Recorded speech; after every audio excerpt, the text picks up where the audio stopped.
Good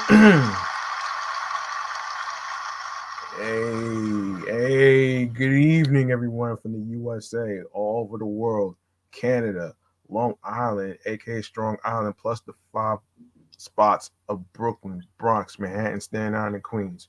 I'm your man, G Money Stacks, aka Lonely Nomad, aka the Gregonator, aka the Unstoppable Independent Podcaster, YouTuber, host with the most, and rookie podcaster of Queens, New York. And you are now tuning in and rocking with the Meticulous Vibe Juice podcast review show, episode number 46. And we have a great show for you today. First and foremost, um, I gotta applaud myself for reaching 46 episodes, for breaking the narrative that a person who has a podcast will never make it past 7 episodes and close to going past 50 episodes.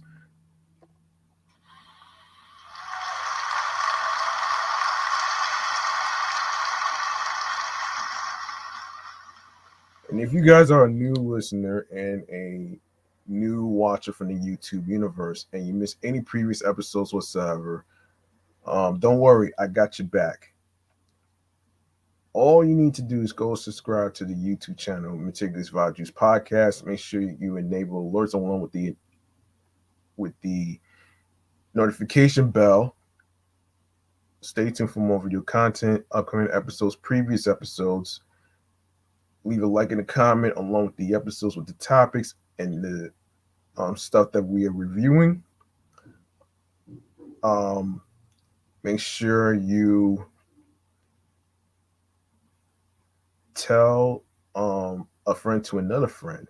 Make sure you download your favorite episodes, share the videos, share the episodes, and I will go over the audio streaming platforms on the go at the end of the show.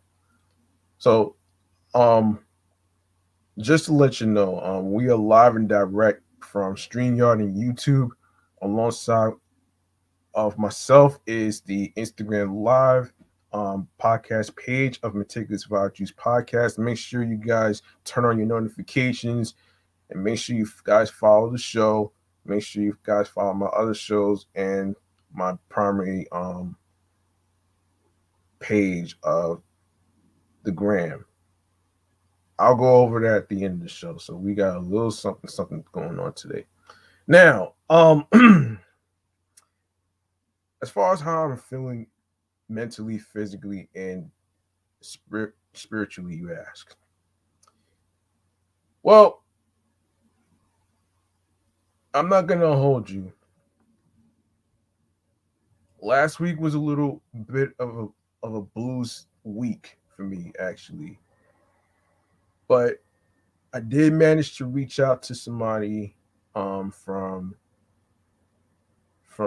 a poker app that I was actually trying to um, get this person to be a guest and stuff. But I have to, but I have to, make sure and confirm that everything is straight and stuff. So it's gonna happen this Thursday. So um, we'll see what happens. So it's a wait and see. So I'm not gonna say exactly, but you would have to tune into my other show, Off the Meat Rack Chains New York podcast, um, to actually, get a glimpse. Um, make sure you tune into Meticulous Vibe Juice podcast um, review show on Mondays, Tuesdays at 6, Thursdays at 9. Make sure you tune into my other show, Off the Meat Rack Chains New York podcast, on Wednesdays, Thursdays, and Saturdays. Um, Wednesdays and Thursdays at 6 p.m., Saturdays at 10 p.m. Sundays for Excellent Fun Vibrant Podcast, Sports Edition show, Sundays at 6 p.m. on YouTube. All right. So there you go, right there. Now, as far as like how I'm feeling mentally, yeah, I said it was a little bit of a of a blues thing. But like I said, it's going to be a little different actually with this week. So I'm actually I'm actually excited to actually get someone as a guest. Not it's not really much of an interview per se. It's more like a conversational type of type of thing that I'm trying to do. Um so you guys gotta tune in to see who this special guest is gonna be. So I can't give you any spoilers, man. You know what I'm saying? That'd be crazy. That's the whole point of being spontaneous, man. But anyway, physically and spiritually, I'm doing all right. Just a day by day process I'm trying to do. Um, and speaking of day by day process, we about to go into this show right here. Hold on a minute. Let me just pull up the segment that I'm about to do. The first segment is going to be the Chillax Man Cave Popcorn Lounge segment. You guys know what it is. This is about the movies and the TV shows that we review. I don't have any movies to review today, so we're gonna just do TV shows. You know what I mean? But this is mainly cartoons that I used to watch actually.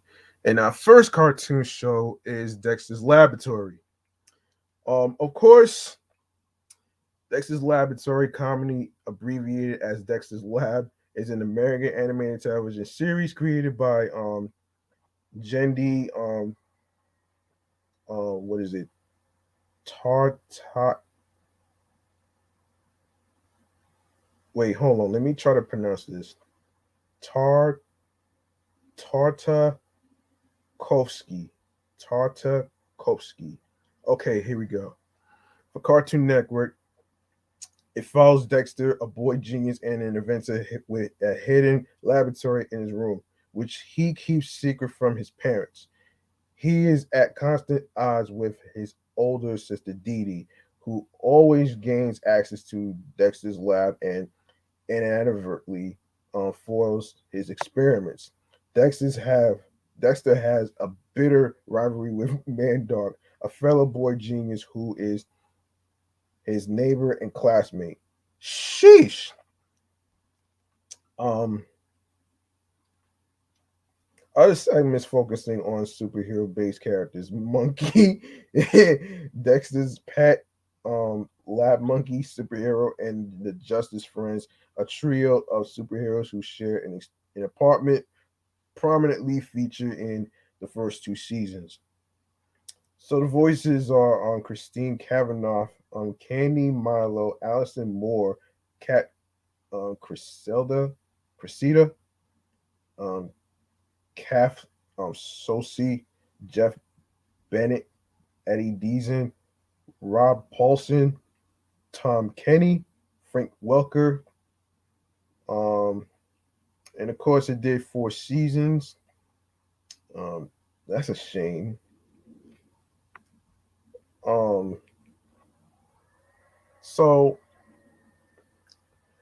um, Tartakovsky pitched the series to Fresh Seabird's first animated shorts showcase water cartoon at Hanna-Barbera, based basing it on student films Tartakovsky produced at the California Institute of the Arts.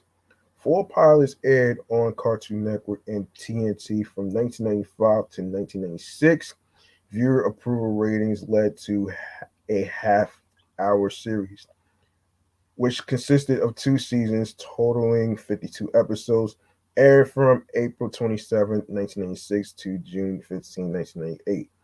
On December 10th, 1999, a television film titled Dexter's Laboratory Eagle Trip aired as the intended series finale, and Tartakovsky um, left to begin working on Samurai Jack, which I will review next. In November 2000, the series was renewed for 2 seasons, containing 26 total episodes, which began airing on November 18th, 2001, and ended on November 20th, 2003. Due to Tartakovsky's departure, the last 2 seasons featured Chris Savino as showrunner, along with a new production team at Cartoon Network Studios, with changes to the visual art style and character designs. Um, Dexter's Laboratory won 3 Emmy Awards, with nominations for 4 Primetime Emmy Awards, 4 Global Reel Awards, and 9 other awards. The series is notable for helping launch the careers of animators Craig McCracken, McCracken, Seth MacFarlane, Butch Hartman, Paul Rudish, and Rob Renzetti. Spin-offs media includes children's books, comic books, DVDs, and VHS releases, music, albums, toys, and video games. Um, okay, let's go to the reception. All right, here we go. Dexter's Laboratory was one of Cartoon Network's highest rated original series for years. In, Internationally, it garnered a special mention for best script at the 1997 Cartoons on the Bay Animation Festival in Italy. In 1988 and 1999, a Dexter balloon was featured in Macy's Thanksgiving Day Parade alongside other iconic characters, including the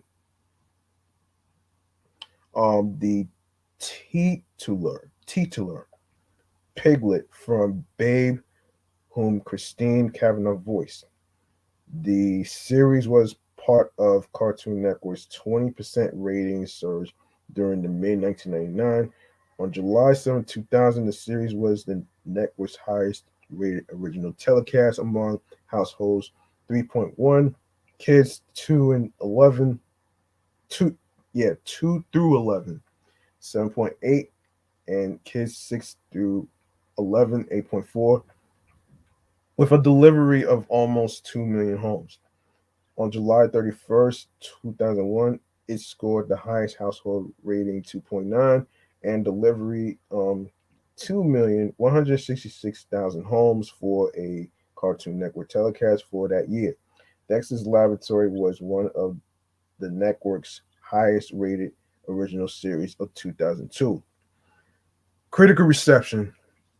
One of the Cartoon Network president Betty Cohen's favorite animated shows was Dexter's Laboratory. Rapper Coolio stated in an August 2002 Billboard interview that he is a fan of the series, stating, "I watch a lot of cartoons because I have kids. I actually watch more cartoons than movies." Shortly after the premiere of its first season, Dexter's Laboratory was hailed as one of the best new series on Cartoon Network by Ted Cox of the Daily Herald. In the lead up to its second season, Dexter's Laboratory was called the most imaginative series on Cartoon Network by Nancy McAllister of the Florida Times Union. Although McAllister critiqued the gender stereotyping of Dexter's parents, she acknowledged that she was only applying such scrutiny to the series because Dexter's Laboratory had helped convince her that viewers should take animated programming seriously. In 1987, Bill Ward of the Star Tribune named Dexter's Laboratory to his Critics' Choice list, recommending it for the young of all ages. In a 2012 top 10 list by Entertainment Weekly, Dexter's Laboratory was ranked as the fourth best Cartoon Network series. In 2009, Dexter's Laboratory was named 72 best animated series by IGN, whose editors remarked aimed at an immediately accessible to children. Dexter's Laboratory was part of a new generation of animated series that played on two levels, simultaneously fun for both kids and adults. In his 2015 book animation, A World History, Volume 3, Contemporary Times, um, um, Gian, Gian Alberto Bendazzi, called Dexter's Laboratory visually and verbally innovative. He considered the series to be a groundbreaking work of pop art, likened its visual start, no, excuse me, style to both street art and the designs to Takashi Murakami. David Per, per no Perlmutter wrote in his 2018 book, The Encyclopedia of American Animated Television, shows that all three segments of Dexter's Laboratory, the main scenario, along with Dow and for Monkey and the Justice Friends, elevated, elevate stereotypical ideas through an approach that contains verb and originality. Perlmutter called the series more complex than its first seems. He praised the staging of action sequences throughout the series and wrote that Dexter's Laboratory is much more effective and funny um, than it would have been under a director less committed to the project than Tartakovsky.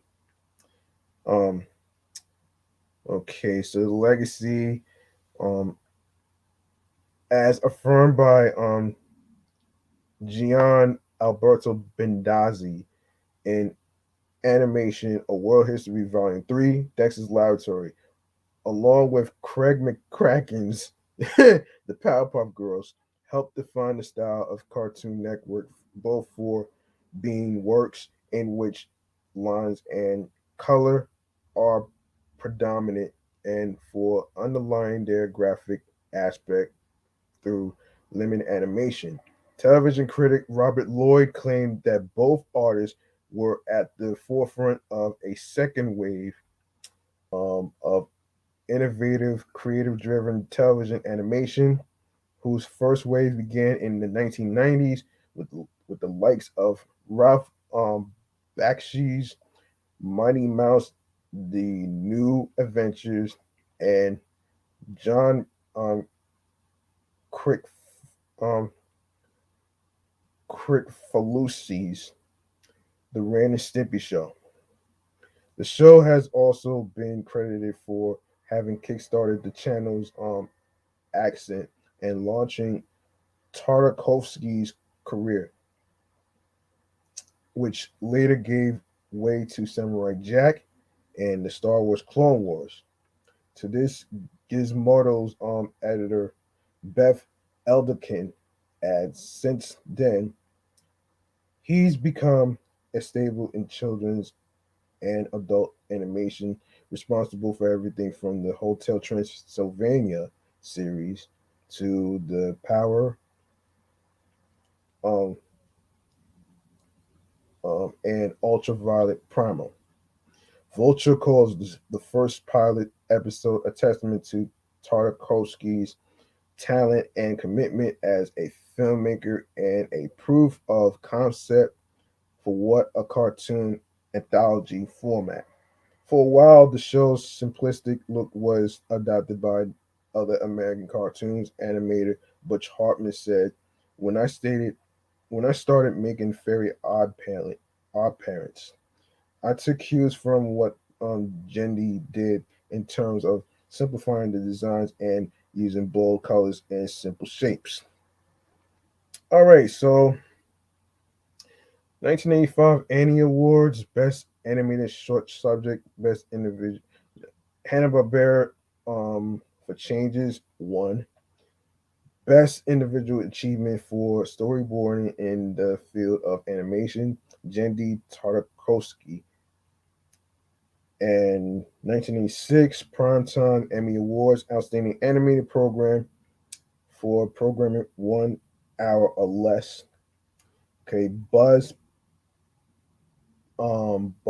Potemkin, Jendy Tartakovsky, and Larry Huber for changes. Larry Huber, Jenny Tartakovsky, Craig McCracken, and the and Paul Rudish for The Big Sister all got nominations. Okay, 1987 Annie Awards. Um, Best Individual Achievement Writing in a TV Production. Jason Butler wrote, and Paul Rudish for Beard to Be Feared won that one. Best Animated TV Program Hanna Barbera. Best Individual Achievement Music in a TV Production. Thomas Chase and Steve Rucker. Best Individual Achievement Producing in the TV Production. Jenny Tartakovsky for Ham Hocks and Arm Locks. Um, Best Individual Achievement Voice Acting by a Female Performer in a TV Production. Christine Cavanaugh as Dexter. What? Damn! I didn't know that was her. That was her voice in Dexter. Damn. um, Primetime Emmy Awards Outstanding Animated Program for Programming 1 hour or less. Sherry Gunther, Larry Huber, Craig McCracken, Jendy Tartakovsky, and Jason Butler wrote.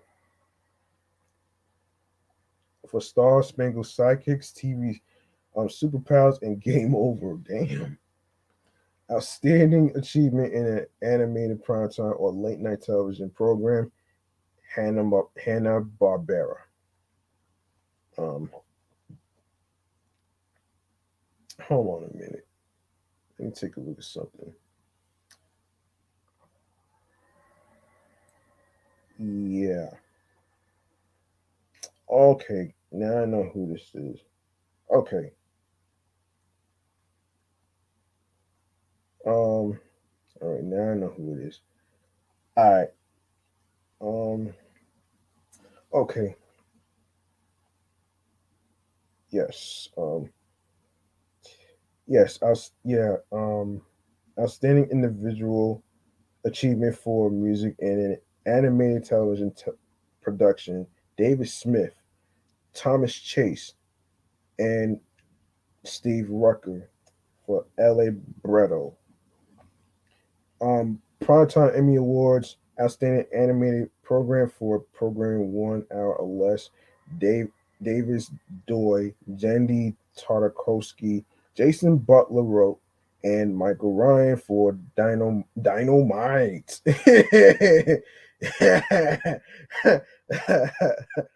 And L.A. Barretto. Um, Golden Reels Awards, Best Sound Editing in Television Animation Music. Dexter's Laboratory. Um, there's Hold on a minute. Yeah, outstanding achievement in a primetime or night animated television program. Hanna Barbera all got nominations. Okay, Annie Awards 2000, Outstanding Individual Achievement for Voice Acting by a Female Performer in an Animated Television Production. Christine Cavanaugh as Dexter in Dexter's Laboratory Eagle Trip won that one. Um, two, 2002 Real Awards, Best Sound and Editing in Television, Music, Episodic Animation. Roy Braverman and William Graves for Mom Dark Quacker and Mind Over Chatter. Um, 2004, Best Sounding Editing in Television, Animation, Music, Brian F. Mars and Roy Braveman for Dexter's Wacky Races got nominations. Um, yeah,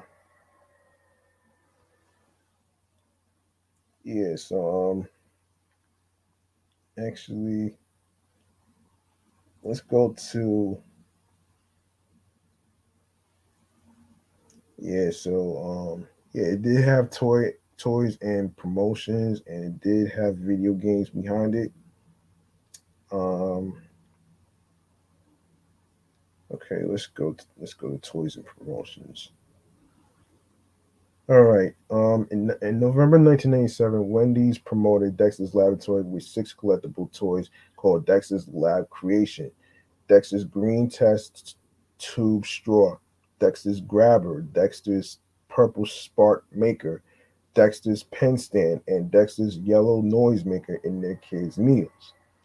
A Subway promotion supported by um, Publi publicist and Hal Riney of Chicago lasted from August 23rd to October 3rd, 1989, called Dexter's Supercomputer Giveaway, in which a computer monitor games software and an exclusive set of Dexter's Laboratory DVDs were given out as prizes. Dexter's, no, excuse me, Discovery Zone sponsored Cartoon Network's 8 week long Dexter's Duplication Summer in 1998 to promote the series' new schedule. Trendmasters released a series of Dexter's Lab figures and play sets in 2001.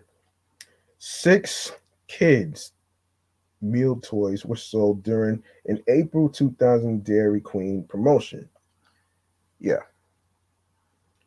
Um, that month, Cartoon Network and Perfetti Van Mel launched the Out of Control promotion, which included on air marketing and a sweepstakes to win an Air Dextron Entertainment Center. The following April, a similar promotion featured Dexter's laboratory theme, Airheads packs, and, and an online sweepstakes. Subway promoted Dexter's Laboratory from April 1st to May 15th, 2002, with four kids' meals toys. In, in September 2003, Burger King sponsors Dexter's Laboratory toys with kids' meals during a larger promotion featuring online games, cartoon orbit codes, and new episodes. In the United Kingdom, the characters of Dexter and Dee Dee were given away in Kellogg's cereal boxes as part of the Cartoon Network Wobbleheads in 2003. Race to the Brainergizer and the Incredible Invention versus Dee Dee, two board games, were released by Pressman Toy Corporation in 2001. Video games. Six Dexter Laboratory video games have been released: Robot Rampage for the Nintendo Game Boy Color, Chess Challenge, and Disaster Strikes for the Nintendo Game Boy Advance. Man Dog's Lab for the Sony PlayStation. Dexter's Laboratory Science Ain't Fair for PC. And Dexter's Laboratory Security Alert for mobile phones. Similar to Battle Chess, Chess Challenge is a chess video game that triggers battle animations each time an overtaking move occurs. Each capture is accompanied by the sequences set in Dexter's home depicting the piece's defeat. Those scenes are set in Dexter's home with magic, attacks, and Dee Dee's toys having an appearance. The compilation, excuse me, the completion of the puzzles will unlock certain game modes, including a two-player mode. A Dexter's Laboratory combat style action video game on PlayStation 2 and Nintendo GameCube was set to be developed by Space, published by BAM Entertainment, and distributed in Europe by Acclaim Entertainment for a 2004 release, but it was canceled on February 15th, 2005. Midway Games announced plans to develop and produce a new Dexter's Laboratory video game for multiple consoles, but it was never published. Um, Dexter, Man Dog, Dee Dee, Dexter's Computer, and major glory, as well as items, areas, and inventions, are featured in the double MMORPG Fusion Hall. No, Fusion Fall, to be exact. Dexter's Laboratory characters are featured in Cartoon Network Racing and Cartoon Network Punch Time Explosion. Punch Time Explosion features different voice talent for Dexter.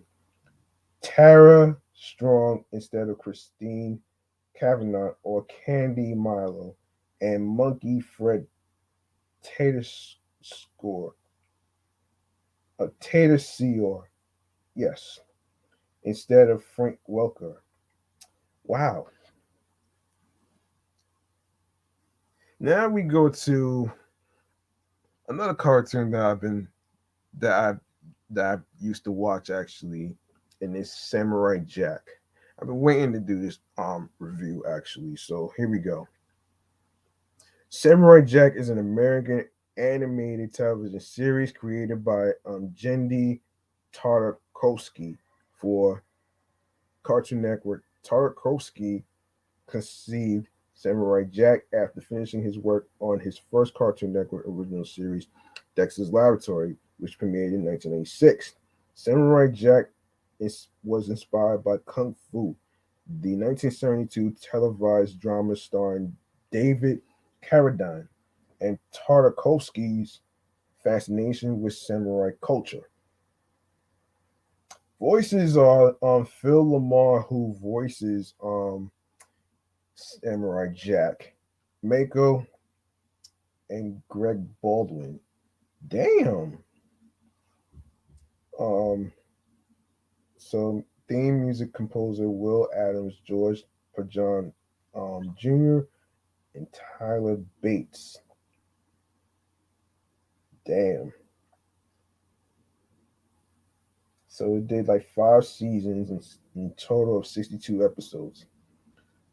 Um, so the titular character Jack is an unnamed Japanese samurai prince who wields a mystic katana capable of cutting through virtually anything.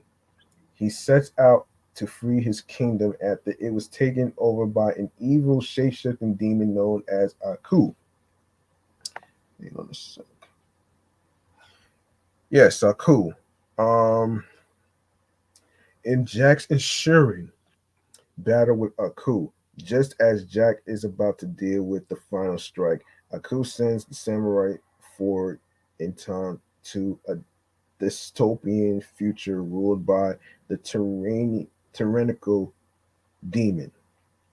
Jack quests to travel back to his own time and defeat Aku before he can take over the world. Jack's search for a way back to his own time period transcends Aku's control, but Jack's efforts are largely in vain due to the way back to his home and ending up just out of his reach. Premiering on August 10th, 2001, Samurai Jack originally ran for 4 seasons, comprising 13 episodes each until September 25th, 2004, without concluding the overarching story. The show was revived 12 years later for a darker, more mature fifth season that provides a conclusion to Jack's story. It premiered on Adult Swim's Toonami um, programming block on March 11th, 2017, and concluded with its final episode, which serves as the series finale on May 20th, 2017. Episodes were directed by Tartakovsky, often in collaboration with others. Damn. So the series has garnered critical acclaim and won eight primetime Emmy Awards, including Outstanding Animated Program, as well as 6 Emmy Awards and an OIAF Award. Here we go. You know, well, Okay, the original series was left open ended after the conclusion of the fourth season. Tartakovsky said, coming close to the end of the fourth season, we were like, are we gonna finish it? And I didn't know. The network didn't know. They were going through a lot of transitions also. So I decided, I don't want to rush and finish the whole story. So we just left it like there is no conclusion.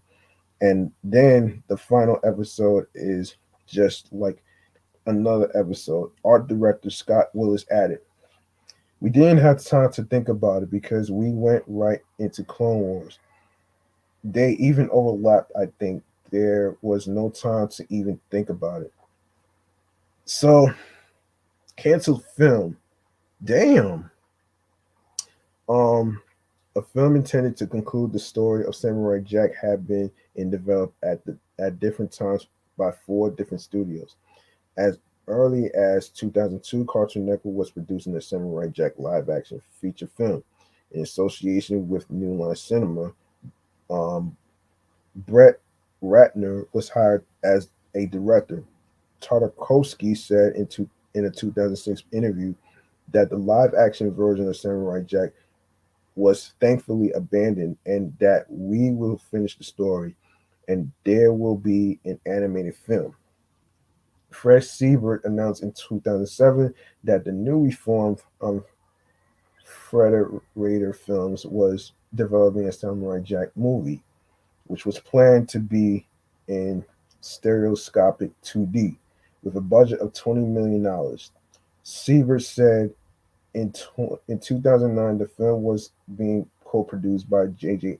Abrams' Bad Robot Productions. Jendy Tartakovsky said in an interview with IGN, the Samurai Jack movie is in pre-production. I've been trying so hard every year, and the one amazing thing about Jack is that I did it in 2001, and it still survived. There's something about it that's connected with people, and I want it. It's number one on my list. And now Bob Osher, the president, is like, hey, let's talk about Jack. Let's see what we can do. And I go, you're going to do a 2D feature animated movie? And he's like, yeah, maybe. Let's do some research and let's see. So it's not dead for sure by any means. And it's still on top of my list, and I'm trying as hard as I can. Tartakovsky said the loss of Mako, um, um, Aku's voice actor, would also need to be addressed. The feature film project never materialized, and eventually the series concluded with a fifth television season. Samurai Jack returned to television over 12 years after its fourth season concluded, with the first episode of the fifth season airing on Adult Swim on March 11th, 2017. Produced at Cartoon Network Studios and William Street with Tartakovsky as executive producer, the fifth and final season features more mature elements and a cohesive narrative that concludes Jack's journey. The story takes place 50 years after Jack was cast into the future, and despair from the years of fighting Aku and from Aku's destruction of the remaining time portals, Jack, who has not aged as a side effect of the time travel, is haunted by warped visions of himself, of his family, and an enigmatic, deathly warrior on horseback. Phil Lamar reprises his role as Jack. Greg Baldwin provides the voice of Aku.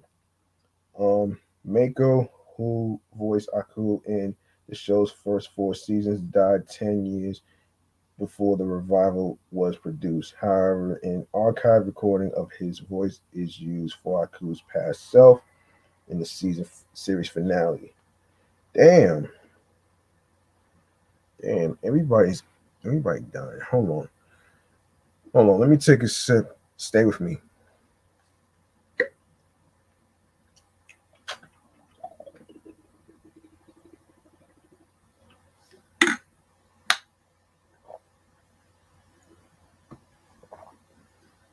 Hold on. All right.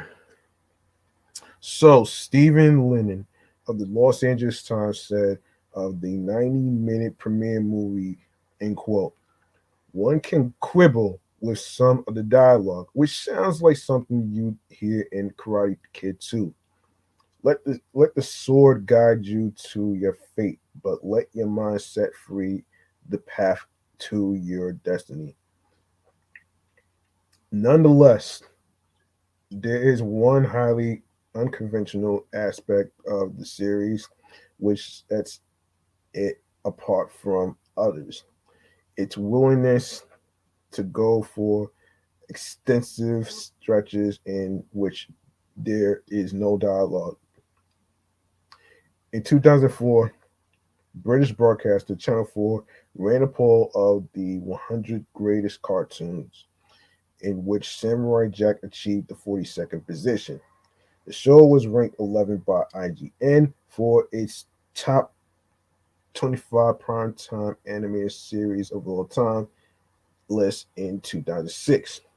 IGN also ranked the show 43rd in its top 100 animated series list in 2009. The series has also received an approval rating of 93% on a review aggregator Rotten Tomatoes. The first season received an approval rating of 80%, while the fourth and fifth season received an approval rating of 100%. The fifth season's critical consensus reads, an interesting intensity and maturity are evident in Samurai Jack's beautifully animated, action-packed, and overall compelling fifth season.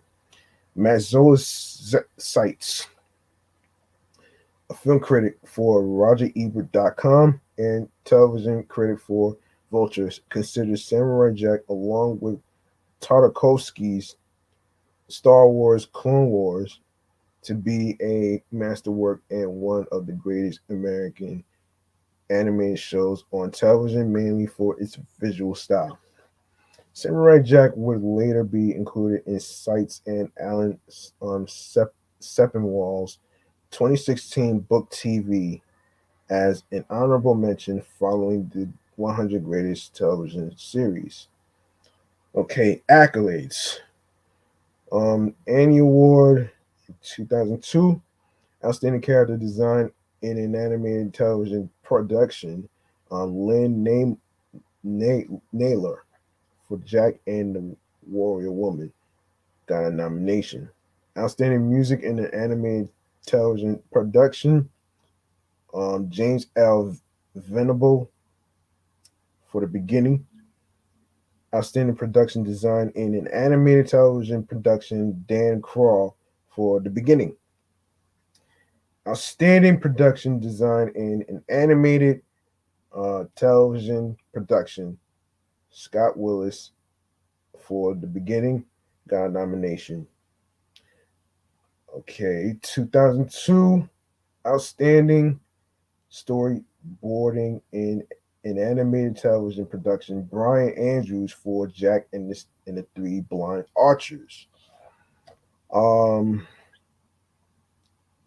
okay, OIAF Award, Best Television Series, Jendi Tartakovsky for Jack and the Three Blind Archers, Annecy ANSI Official Selection, Special Award for Television Series, Jendi Tartakovsky for Jack and the Three Blind Archers, won that one.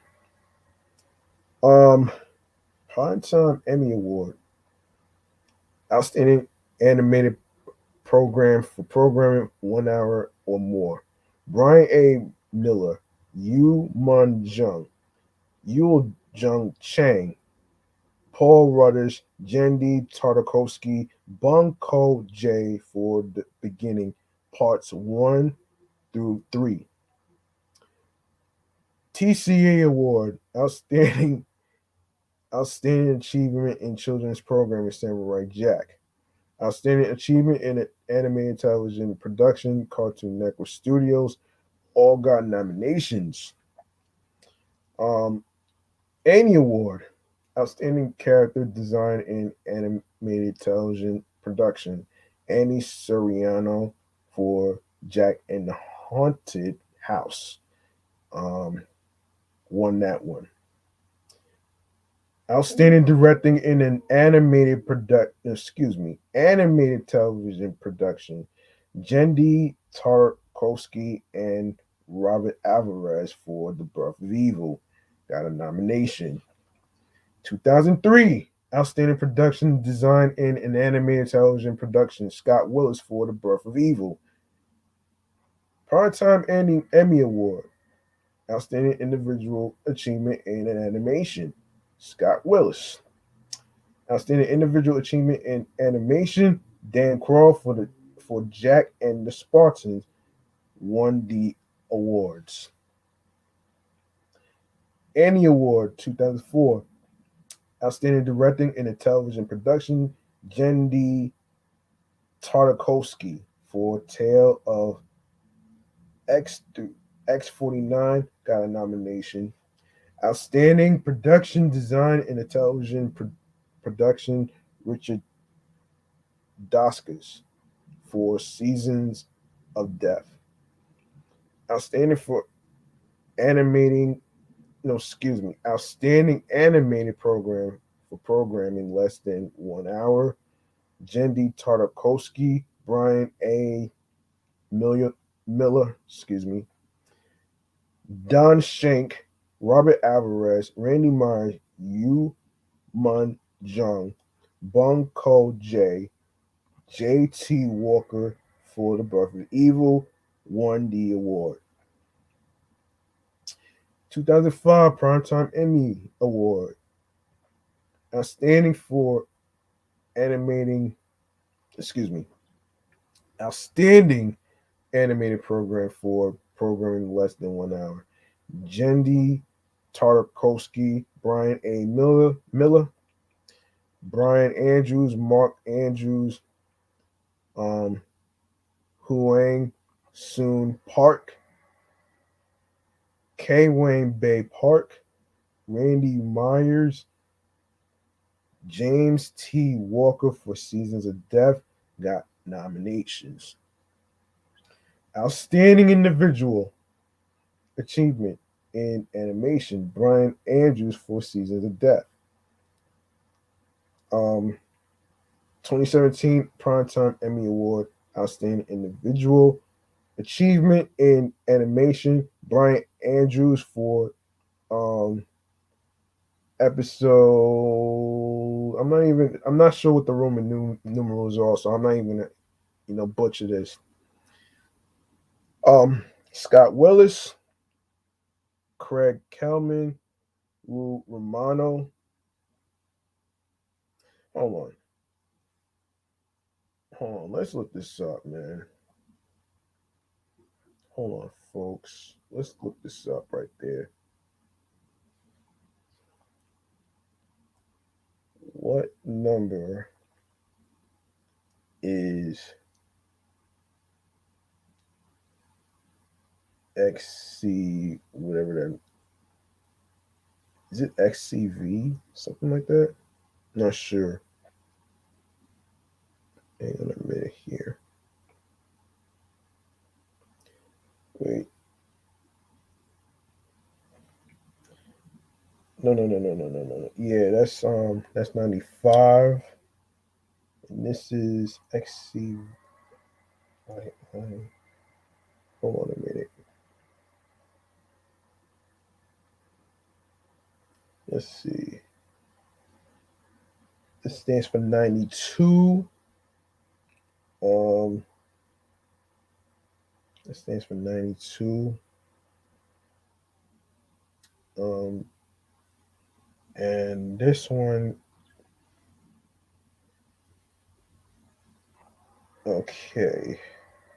And this one is 93, if I'm not mistaken.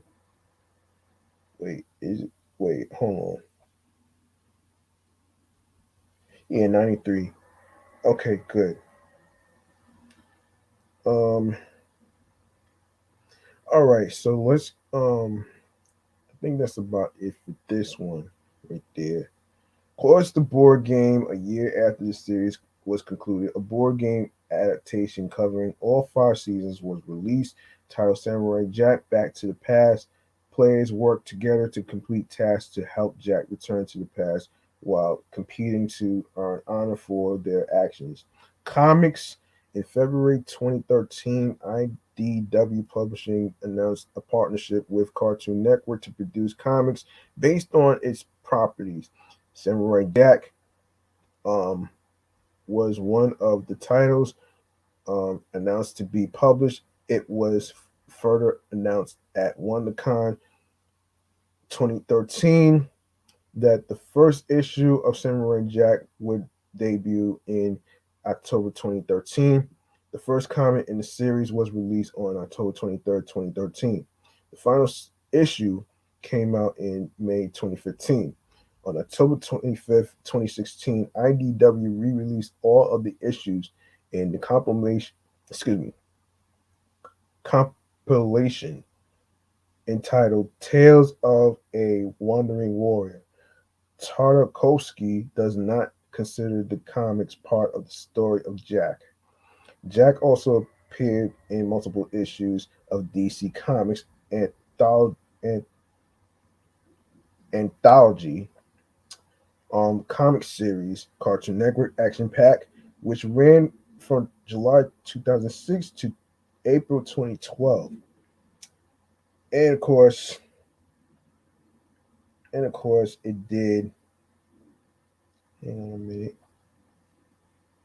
And of course, like other previous Cartoon Network shows, Samurai Jack's DVDs were released by Warner Home Video between 2002 and 2007. The DVDs include episode numbers in Roman numerals as they appear at the end of each episode, but remain untitled. Season 1 was released on Netflix streaming service in 2013. Samurai Jack, the complete series, was released on Blu ray and digital HD on October 17th, 2017, and contains remastered versions of the first four seasons of the series, courtesy of Acme Works Digital Film Incorporated. The series is also available on HBO Max since May 27th, 2020. Yeah, and I think that's gonna wait. There's more. So the video games. The Samurai Jack world has been seen in the video game Samurai Jack: The Amulet of Time for the Game Boy Advance in 2003, and Samurai Jack: The Shadow of a Coup for the GameCube and PlayStation 2 in 2004. 3 years after the series was completed, a third game, Samurai Jack: Battle Through Time, was released on August 21st, 2020 for Microsoft Windows, PlayStation 4, Xbox One, Nintendo Switch, and Apple Arcade. It is the first Samurai Jack game to be available on Microsoft and Apple platforms and serves as an alternative extended scenario of the series finale. Elements of the Samurai Jack concept were reused in other Cartoon Network video games. The double MMORPG Fusion Fall features Jack the Scotsman and Demongo as non-playable characters, while Aku is a nano. The brawler game, Cartoon Network Punch Time Explosion for Nintendo 3DS, Wii, PlayStation 3, and Xbox 360 features Jack and the Scotsman as playable characters, while Aku is an assist character, a boss, a playable character. All right. All right. Now that we're done with that, we're going to go to hold on a minute. We're gonna go to a thing called Music Kool-Aid, man. So Music Kool-Aid is about the bodies of work of each music artist that are singers and rappers. So first and foremost, of course, um, of course, ladies first. Um, Let me just get to. All right, so these are singles. This is Serayah, and for those of you who may not know who she is, I will fill you in. So, pop-oriented contemporary R&B vocalist, dancer, actor, and model Serayah McNeil is known for role as Tiana on the television series Empire. Prior to landing her breakthrough gig, the the Enc- the Encinitas, California native, um, was active in her church choir, performed in theater productions, and was in print and television advertisements. Her career received um, a major boost when she appeared on Empire in the role of Fledg, Fled, Fledgling, Fledgling recording artist Tiana Brown. Um, the music from the series' first season featured a lead vocal from McNeil on Keep It Moving, and additionally, she was heard on Drip Drop, fronted by Brashear Gray, Hakeem Line, um, excuse me, and the cast version of "You're So Beautiful." That year, she was also seen in Taylor Swift's video for "Bad Blood." McNeil remained a main cast member for the second season of Empire and was granted the spotlight for Me and Starlight. Outside Empire during 2016, McNeil was among the vocalists on the Red One single, You Don't Need Somebody, and she was part of the ensemble cast of the film Lucky Girl. Okay, Andy Kelman and Rovi. Okay. Um, I'll get to her social media in a second. Um, all right, so we got some singles to go over. This is not. Oh, yeah, she just have singles right here. So her singles is driving me. Right here. Yeah, her singles is driving me. There's told me. There's going through the motions. So good. Lost and found. 4 pages. Love it. Mr. Lover. Never the same. And miss you. Okay, so of course, if you haven't listened to her music, it's on Spotify.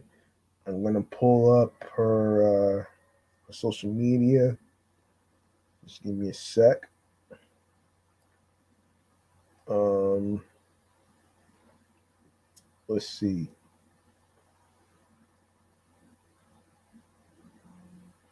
Let's see. Now, you know what? You know what though? Let's go to her Instagram. All right, we're gonna go to her Instagram. That way, you guys get an idea on who she is. She Serayah is on Instagram as well as yeah, she's mostly on Instagram. Now now she has a Facebook right here. I didn't even know about that. So let's take a look at that right there. Um hang on.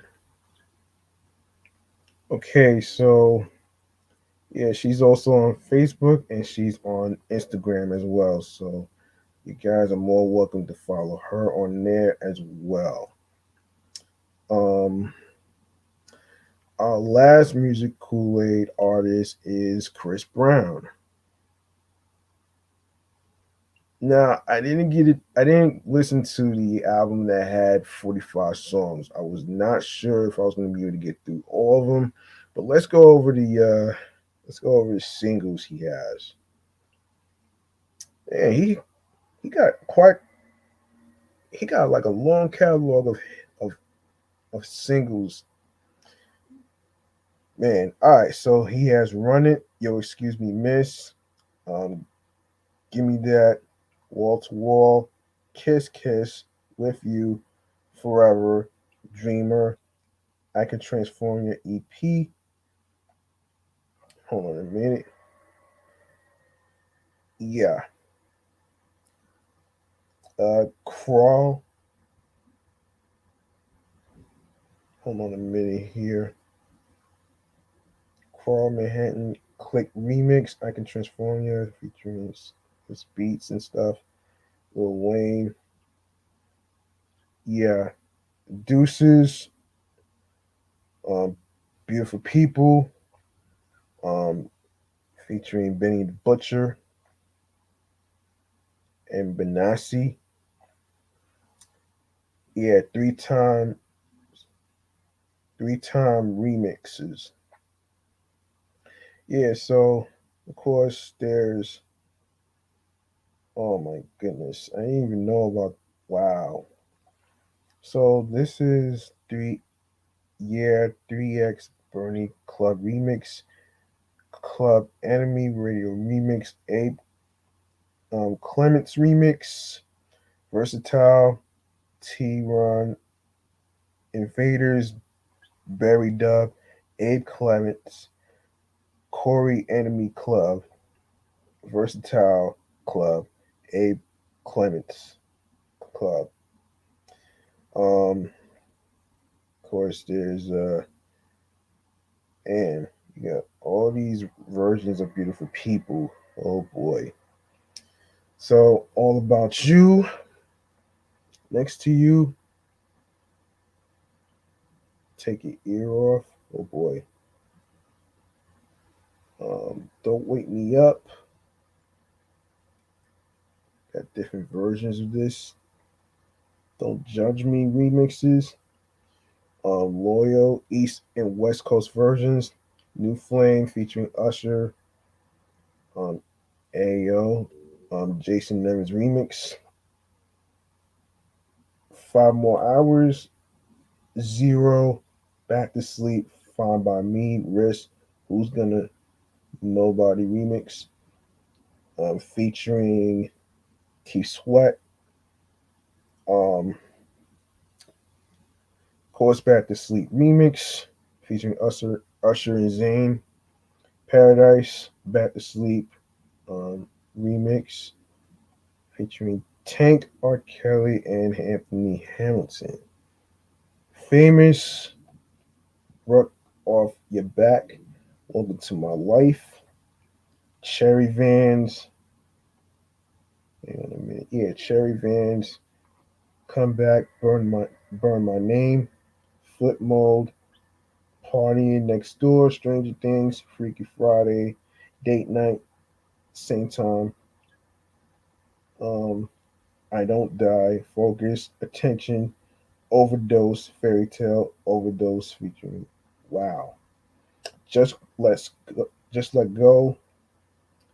Jonah Lucas, Wobble Up, Light It Up, Jealous, Dirty Remix, Hearte, Heat, Blow My Mind, No Guidance, Restroom Occupied, Did You, Something Real, Slide, Safety, um, Wake Up Dead, Put in Work, Back to You, What It Is, Provide, Guilty, Go Crazy, Baby, Come Through, Trackstar, Rain Down, Baddest, Angles, Angles Club Mix, Nostal Nostalgico, Get Back, Goodbye.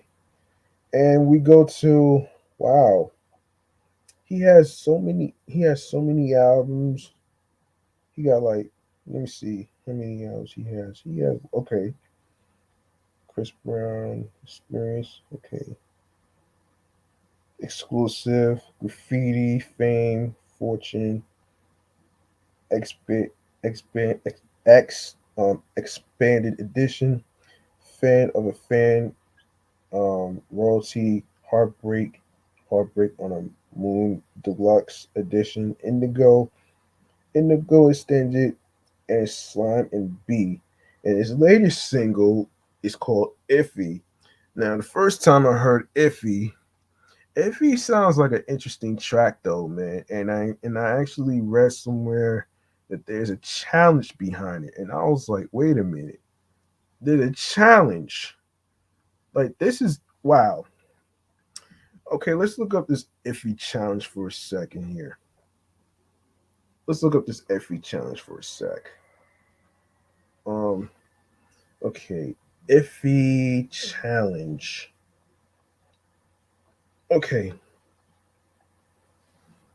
Okay. Iffy challenge. Iffy dance challenge. There it is. Um, let's see.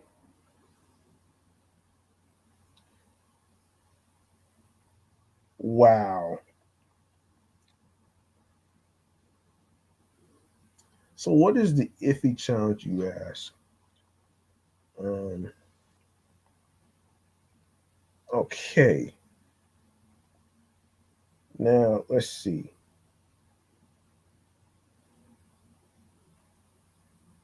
Okay. Let's take a look here.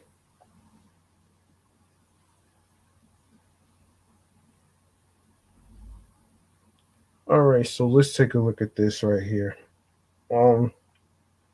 So so Chris Brown has released his new single "Iffy," and it looks like he has issued um he has issued a challenge for all people to give it a try. And if you can get all these moves down, I bow down to you. We all know that Chris is known for his choreography, and this one doesn't let us down.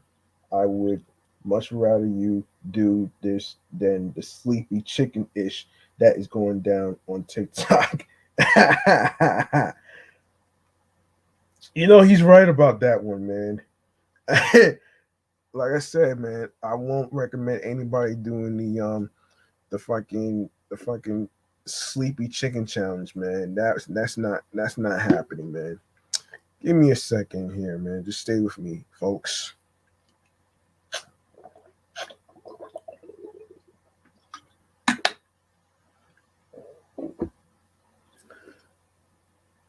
Okay. Um. Yeah. Yeah. So let's see. Now, for those of you who may not know who he is, um, greeted with comparison to young Michael Jackson and Usher, Chris Brown arrived in 2005 as a squeaky clean pop R&B artist with "Run It," the first debut single by a male artist to top the Billboard Hot 100 in over a decade. While there was nowhere to go but down, at least in terms of chart position. The singer, dancer, and occasional rapper was only getting started. Within a few hours, Brown became one of the biggest active pop stars with Chris Brown, an exclusive, a multi-platinum albums that produced five more top 10 singles, including Kiss Kiss and Forever, as a featured artist or duettist. He added to the, the he added to the count with hits such as "No Air," a ballad with Jordan Sparks. By the end of the decade, Brown underwent a stylistic makeover during which his forebears shifted to the likes of Jodeci, R. Kelly, and Tupac. This and a more drastic change in public image did little to slow his commercial momentum. His streak of top 10 albums was sustained with releases such as Graffiti, the winning Fame and Fortune. Brown's artistic scope has since continued to widen with Heartbreak on a Full Moon and Indigo albums, as long as Epic Films and Slime and B, a mixtape collaboration with Young Thug. Chris Brown originally from Tappahannock, Virginia, like a lot of kids born in the mid to late 80s. He got into his parents' favorite music, but eventually fell under the spell of hip hop. Around the time his voice changed, he discovered his singing ability and switched his focus away from MCing. A move to New York led to being discovered by Tina Davis, a Def Jam A&R executive who became the singer's manager shortly after losing her position in Sony BMG merger. The Jive label, due in part to its track record with younger artists who had established um, longevity, of course, like Britney Spears and Justin Timberlake, won the bidding war for Brown and lined up several production and songwriting heavyweights, including Jermaine Dupri, Brian Michael Cox, Sean Garrett, and Scott Storch, um, for his self-titled first album.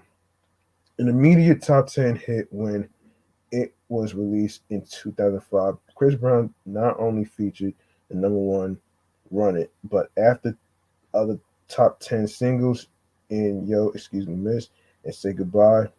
Brown was subsequently nominated for a Grammy in the category of Best New Artist, exclusive release in 2007, and a bit of a departure from the wholesome image presented throughout his debut, was even more successful, featuring the number one single Kiss Kiss and two other top five hits.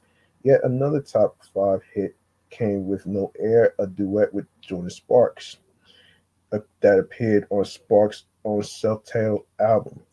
Brown also co-wrote Disturbia, a number one hit for Rihanna.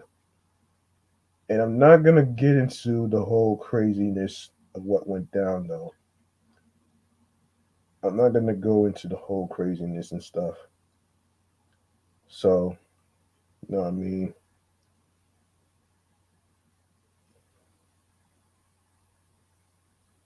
I'm not even gonna go into that. So um, let's just say he has his ups and downs and stuff. So I'm not even gonna go into crazy stuff that he did. So we're not gonna get into that. Um, so overall, man, he did a lot. He did a lot of albums, man. Yo, I gotta say, man, he did a lot of albums despite the whole craziness, which I'm not gonna get into and stuff, man. Really, that's not really the space to do this.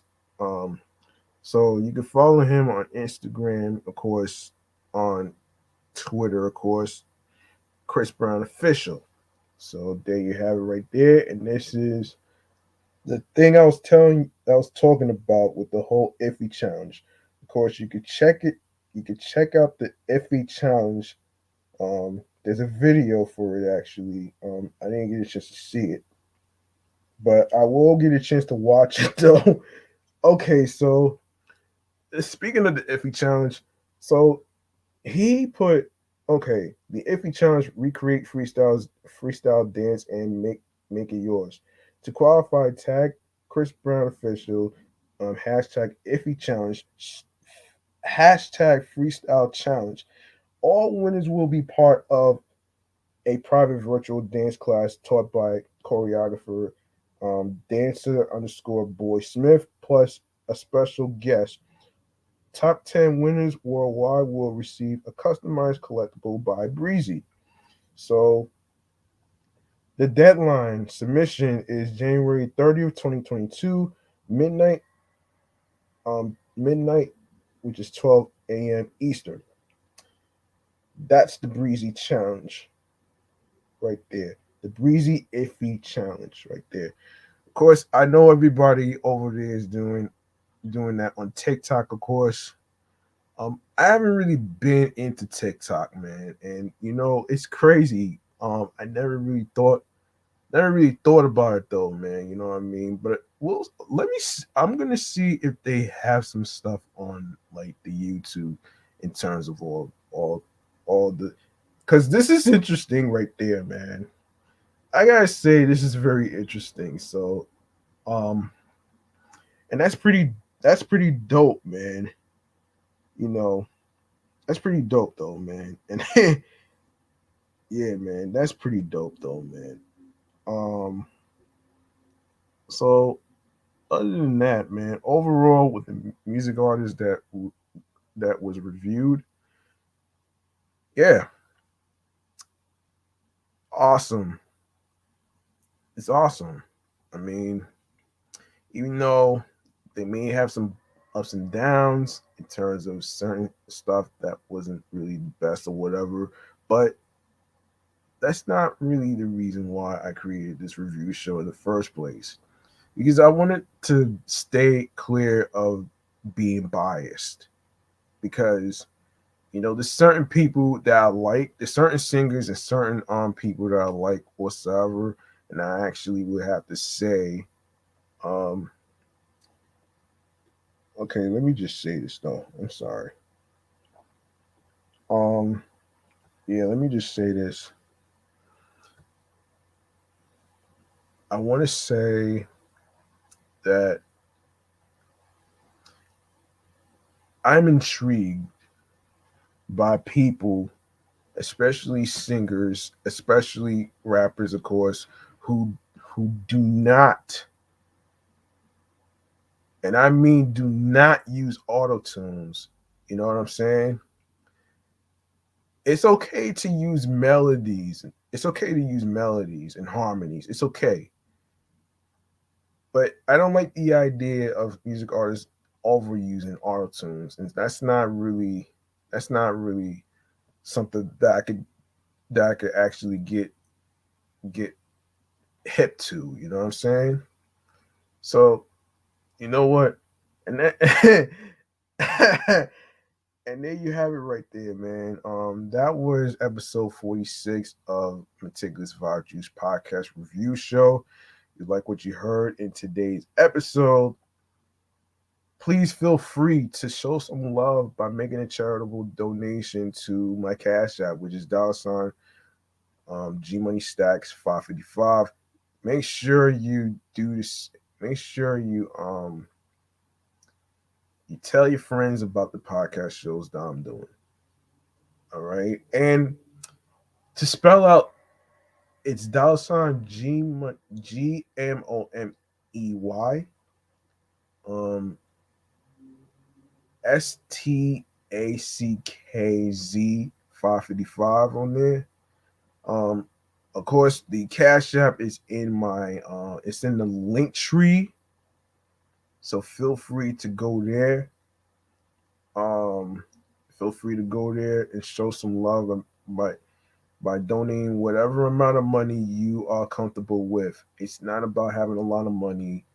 It's all about doing the best as you can, and whatever amount of money you choose to to donate will be appreciated by me. You know what I mean? And speaking of appreciation, let me just get this one out the way first, man. Make sure you follow me on 17 Live at G Money Stacks, Queens, New York. All right. I know I haven't been on there in a long time. I just didn't get a chance to buy another Android tablet to do it. So in a couple of weeks, we'll see what happens.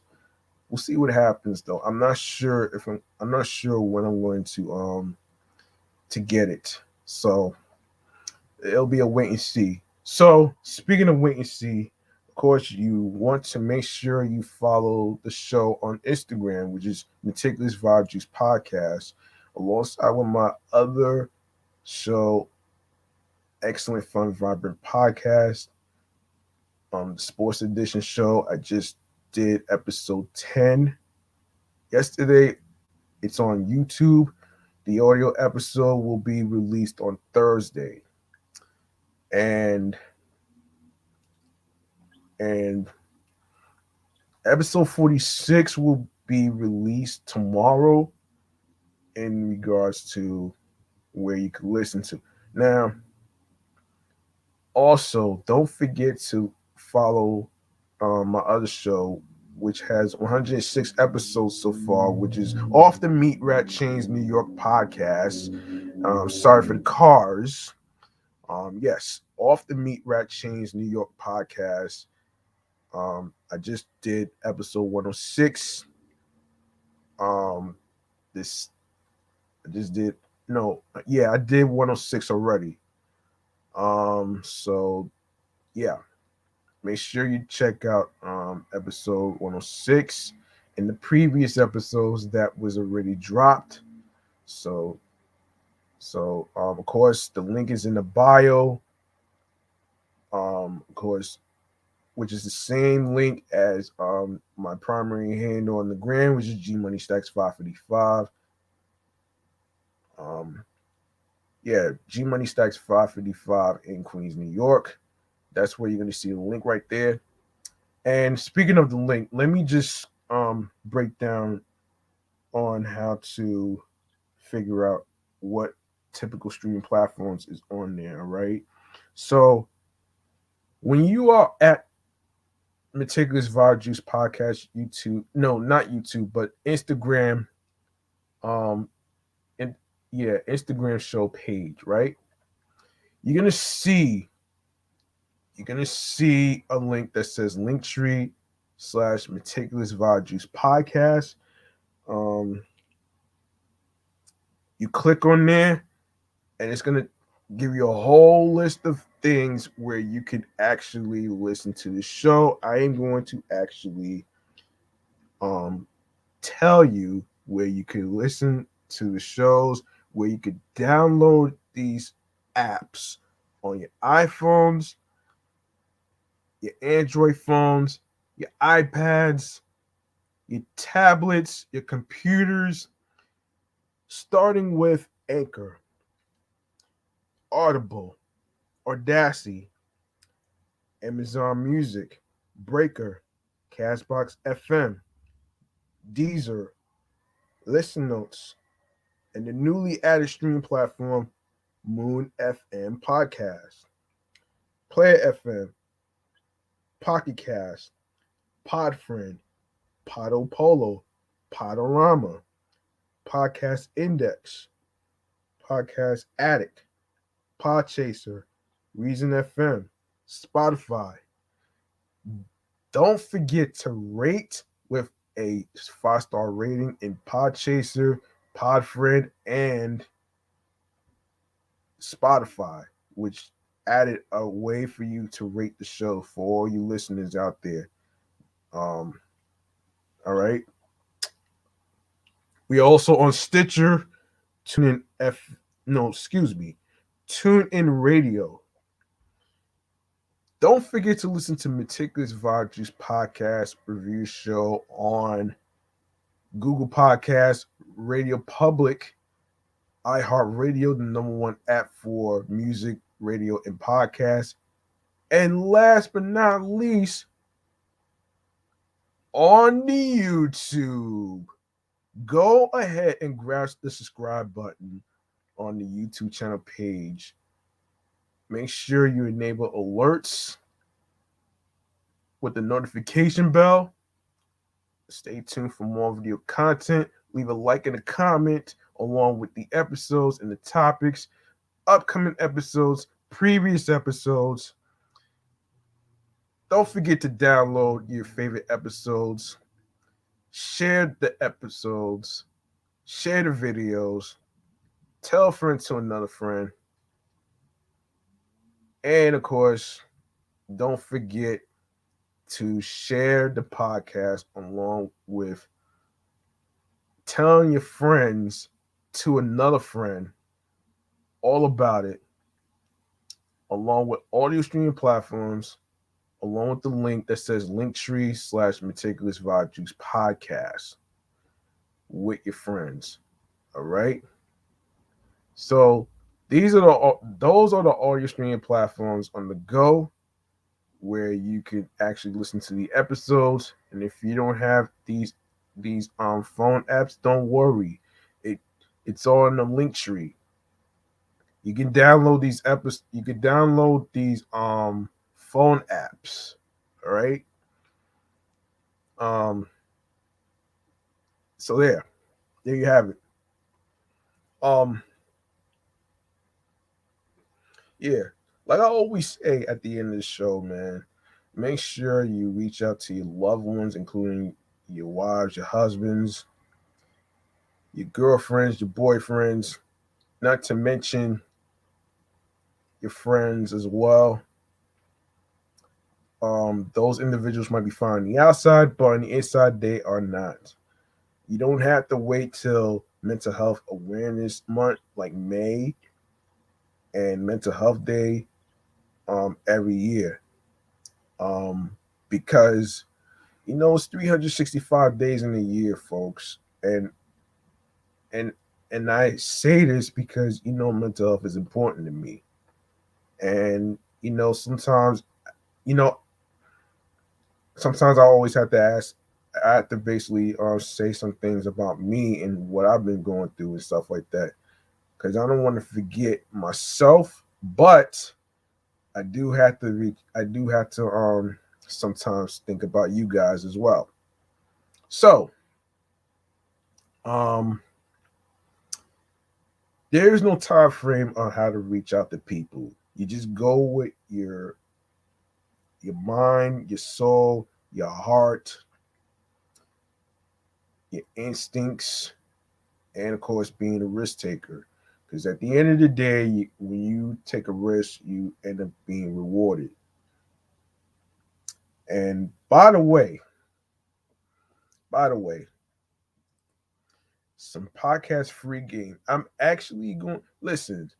I'm going to actually create a segment, probably after I get off the air, in regards to giving some tips on how to start a podcast. So this is just something that I thought about doing, and I will actually introduce that segment next time I record the next episode. So I'm pretty sure you guys are ready for some podcast free game mechanisms, right? All right, so um if you have a dream of being a podcaster and you would like to create one, like I'm doing like right now with 3 shows underneath my belt, don't worry, I got you back. There's some key important component equipments that you need to start a podcast, plus a software which I am going to recommend in a minute. First and foremost, you need headphones. You also need a microphone. Doesn't have to be anything too expensive. It could be a Yeti microphone. It could be a Voxcon, which is one of the microphone models that I bought from Target. Um, and you need a laptop or a computer so you can do your live streams on YouTube. And this is where I segue into StreamYard. So StreamYard is a software that I use to record live stream podcast episodes of 3 of my shows that I do. So you get to add your YouTube channel, your Facebook account, your Twitch. I don't know too many people that use I don't know too many people that use fucking LinkedIn. You know what I'm saying? I don't know too many people that use fucking LinkedIn. No, man. That shit is I don't know. Damn, that shit's still around. I don't know, but I don't use that shit. So anyway, um, yeah. So StreamYard, of course, is a software that I use, of course, and it allows you to have creation tools on where you could actually, make your segments, your talking points of where people could follow you, where people could actually, get to know where to listen to podcast shows, whether you have a business of a website, whether it's regarding food, whether it's a blog, whether it's clothing lines, whatever it is, um, it would be it would be very interesting for people to actually be intrigued in what you put out there, especially the name of the shows, especially the name of the merch or whatever. Um, so yeah, you get to create your own brand alongside with, you know, setting up a schedule of when you're going to do the live stream. And of course, what I like about this software that I'm using is that you get to send invite links to people, especially live streamers, especially podcasters, including myself. And if anybody out there wants me to be on their show, like a podcast, I don't mind doing this on StreamYard because I don't have friends on Zoom. So, you know what I mean?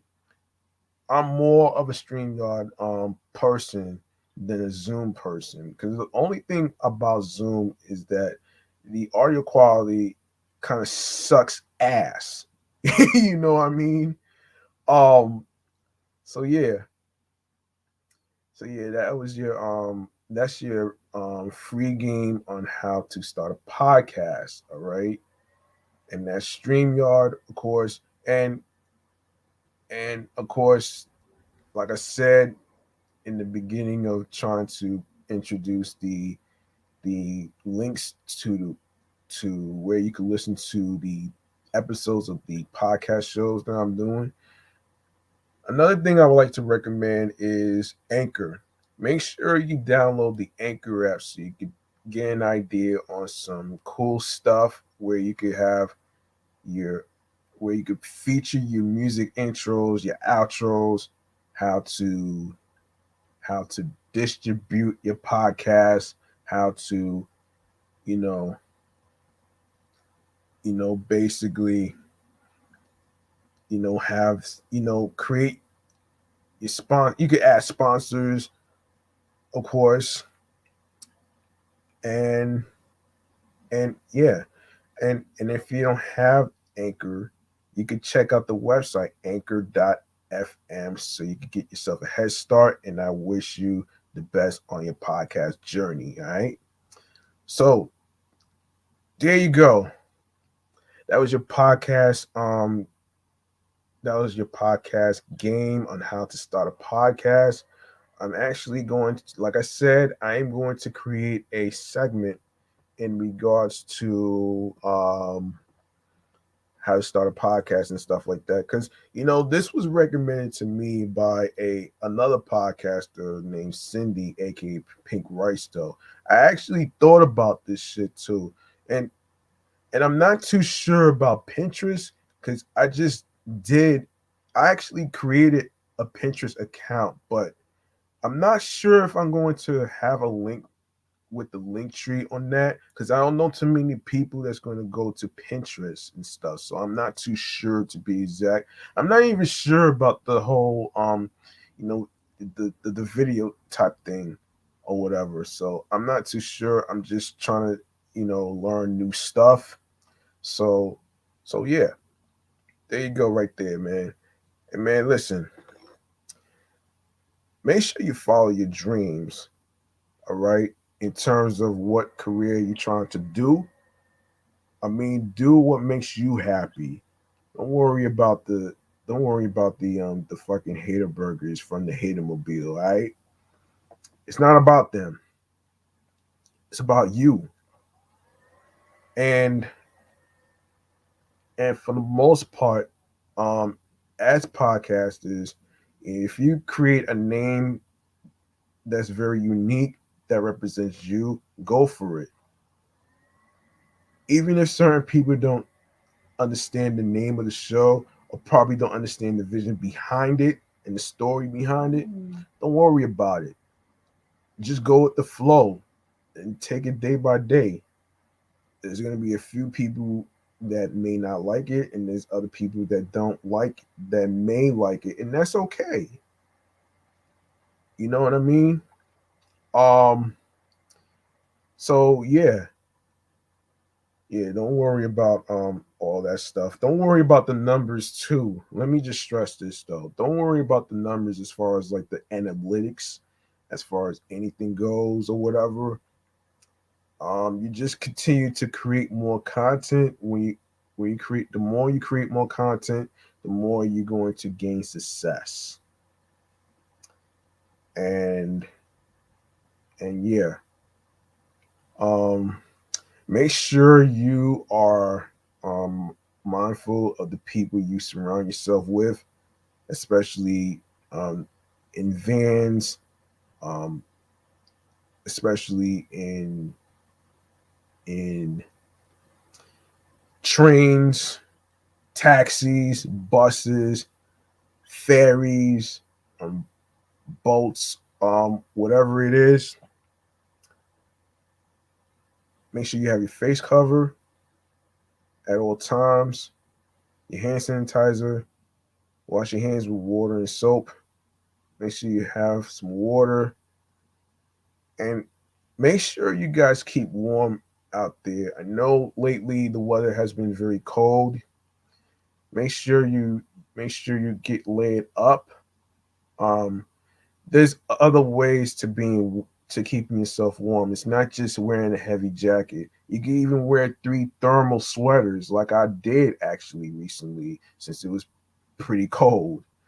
But I managed to actually hang in there because, well,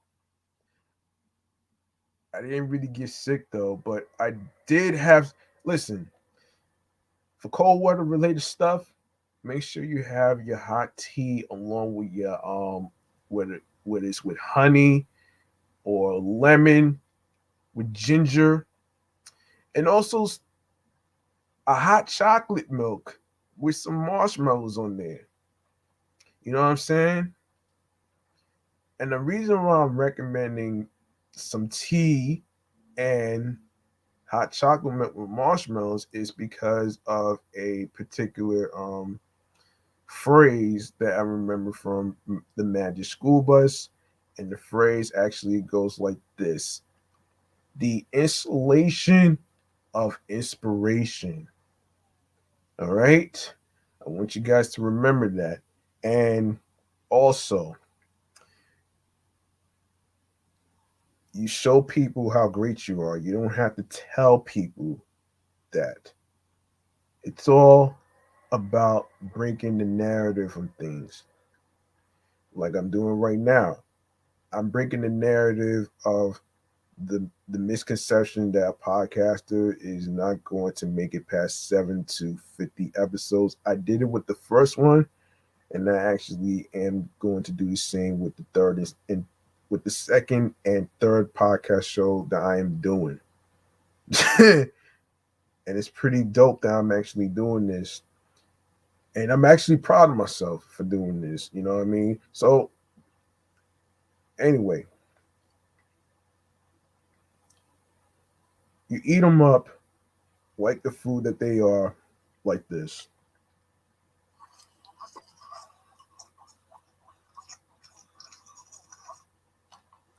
Yeah, and that's gonna do it for me. G Money Stacks. Make sure you guys tune in tomorrow for the next episode on YouTube. Set your clocks for 6 o'clock. If you are in the East Coast, make sure you set up for that. If you are in the West Coast, If you are in the West Coast, Midwest, or whatever, you know, you know, I know everybody's in different time zones. Make sure you check your local listings and stuff. And I already put up the time on each of the podcast shows where you can actually tune in and you're more than welcome to actually comment and share your thoughts on what you feel about certain topics and what you feel about certain things or whatever, you know what I'm saying? So there you have it right there. I'm out of here. I'm off this shit. G Money Stacks is clocking and signing the fuck off. All right. Peace and one love. Make sure you have your tea, your warm tea with honey, ginger, along with lemon or lime. And make sure you have your hot chocolate milk with marshmallows. If you have any marshmallows, you could add that to that too. So stay warm, everybody. And that's in the New York area, New Jersey, Connecticut, and of course, you get the gist. Peace and one love. Have yourself a good night.